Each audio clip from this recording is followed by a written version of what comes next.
This project is Bluetooth based home automation.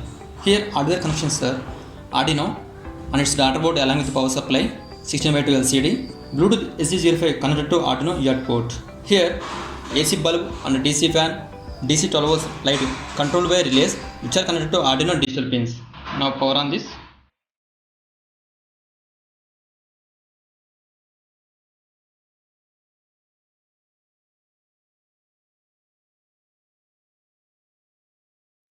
We have to pair Bluetooth initially.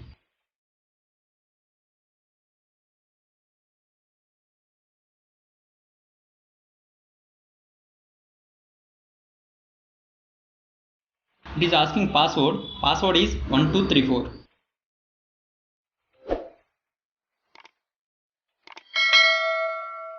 Now open the app. Here we have Bluetooth customized app. Connect Bluetooth.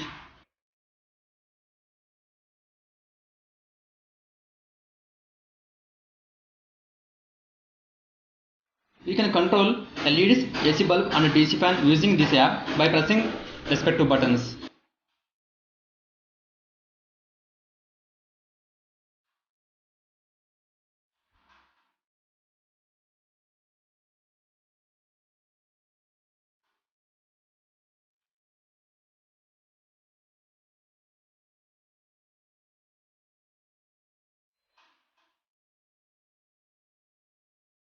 Load status will be displaying in mobile app like this.